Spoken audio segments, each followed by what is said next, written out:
115-pound champion Johnny Gonzalez takes on former champ Jerry Penaloza.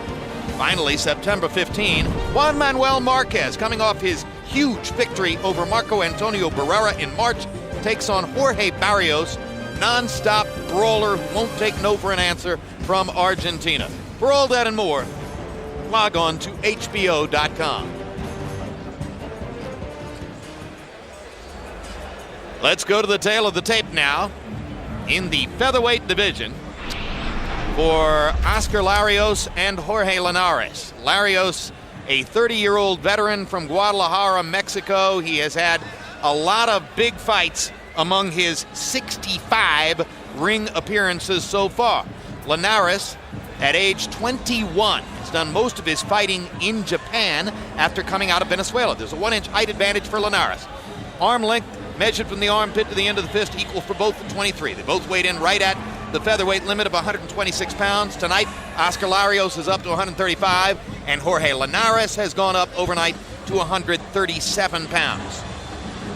Rules of the bout were the unofficial ringside scorer, Harold Letterman. The Oscar Larios Jorge Linares fight is scheduled for 12 rounds using the unified rules that you see on your screen. Once again, the 4 criteria that the judges will use to score each individual round: clean punching, effective aggressiveness, ring generalship, and defense, with a strong emphasis on clean, effective punching. Jim. Well, there's a look at Jorge Linares, born and raised in Venezuela, now calls Tokyo, Japan, his hometown. 18 of his 23 professional fights have taken place in Japan. Says that he fought 156 amateur fights in Venezuela before moving on to Japan. This is an interesting fight, Emmanuel, because like Larios, Linares is a long-armed puncher with some boxing skill, but maybe not enough boxing skill to stem the possible tide of mayhem in this fight as well. Larios is a guy who's known for being in very physical, high-violence fights. You know, I've heard so much about Linares from Kenny Adams, the veteran trainer who was the coach of the 92 Olympic team, and he's told me so much that this guy is like a Mexican featherweight Sugar Ray Robinson. And I've been hearing it over a year. I've been hearing about him, so I'm going to be very curious to see how he looks tonight. If Kenny Adams gets excited about a puncher, that's significant because he once trained Kennedy McKinney and Vince Phillips, two of the bigger punchers in the smaller weight classes back in those days. Yeah, and he's had a lot of other fighters that he's worked with, probably in addition to that. But he has been I've never heard him excited about a fighter like he has, Mr. Linares. Linares very calm before this, his first big fight appearance in Las Vegas, Nevada. And there's a huge difference in experience at the upper level of the sport between Linares and Larios. In our discussion with Linares yesterday, he simply nodded and acknowledged that and said, yeah, that's the kind of guy I want to fight because he's a heck of a fighter.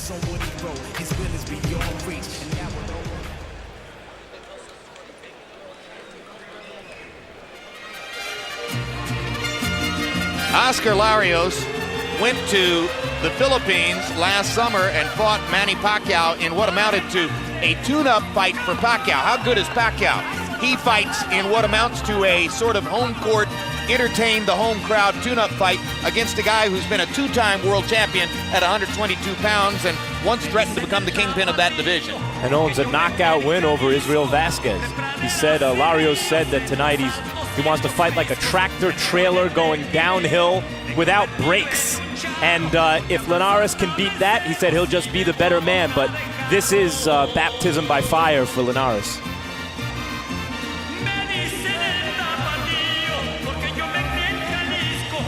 Larios lost twice to Vasquez when Vasquez got inside of his long arms and was able to pepper him with inside shots, particularly that uppercut, which is a real moneymaker for Israel Vasquez. And that's part of what prompted Larios eventually to move up to 126, where he isn't quite as skinny, still rangy. Of course, he spent a long time at 122, waiting for the traffic to clear at 126 when his countrymen Marco Antonio Barrera, Eric Morales, and Juan Manuel Marquez were all occupying the featherweight weight class. And you know, he moves up to featherweight, and there's a taller guy than him waiting for him. He's not used to that. Let's go to Michael Buffer for the official introductions.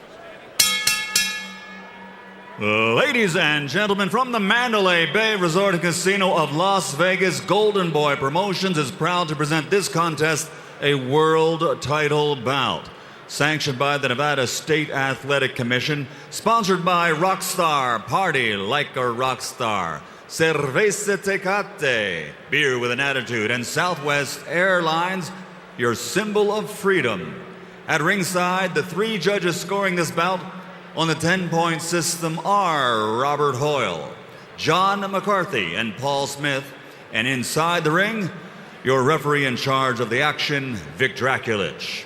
And now, ladies and gentlemen, 12 rounds of boxing. This is for the vacant WBC Featherweight Championship of the World. Introducing first, fighting out of the blue corner, wearing black with gold, official weight 126 pounds, a perfect professional record consisting of 23 bouts, 23 victories, including 14 knockouts. Originally from Barinas, Venezuela, now training and fighting out of Tokyo, Japan, here is the undefeated Jorge Niño de Oro Linares.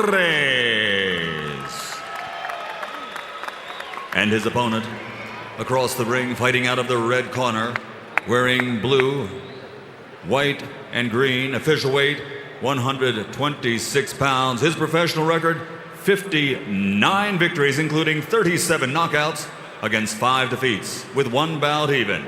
Damas y caballeros de Guadalajara, Mexico, the former super bantamweight champion of the world, Oscar Chololo Larios.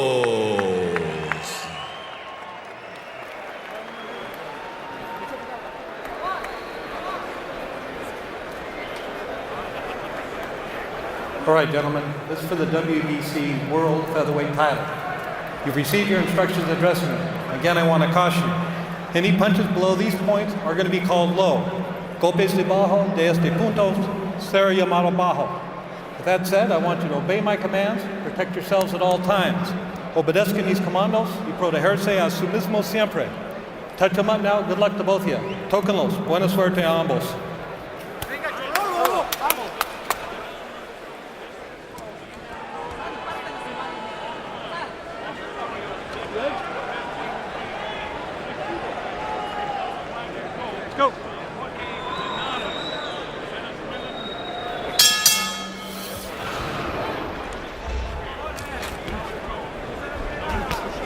Oscar Larios in the red, green, and white trunks, and Jorge Linares in the black trunks.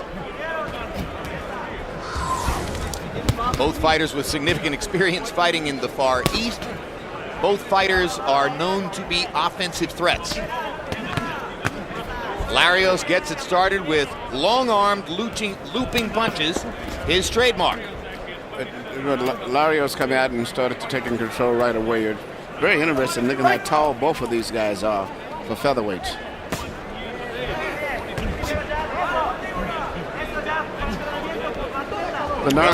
Linares seems to have better snap and speed on his punches though than Larios. In the brave new world of physical conditioning, Emmanuel, you see 6 foot 1 inch welterweights, and here are 126-pound fighters who sky up near the 6 foot mark.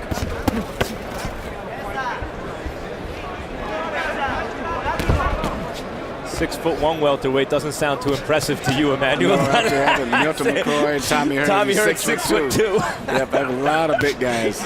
Great point, Max. Yeah. Way to put me in my place there. Yeah. I'm thinking of Paul Williams, and Yeah, you guys sure. are going back 25 years. Yeah.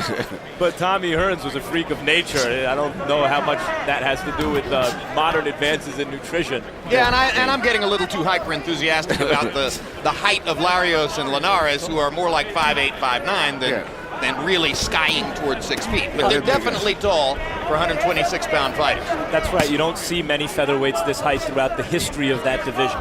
You know, and even welterweight Kermit Citron, IBF champion, Kermit is about 6 feet tall. Both fighters have landed significant punches in the first round. Notably, Larios, who is looping that right hand across the top and has connected a couple of times. The shorter, straighter punches of Linares. The more accurate pinpoint punches is coming from Linares. Larios is moving in, punch very aggressive, nice little bounce, but the clean, effective pinpoint punches are coming from Linares. Larios said that he did not expect to win rounds in the first 3 or 4 rounds, but that by the 4th round, he expects to be very competitive. He knows that Linares' speed and boxing ability will give him problems early. 2 good body shots from Jorge Linares, and that helps to set up a perfect 1-2 upstairs. Good jab by Linares as he moves to his left and keeps bumping.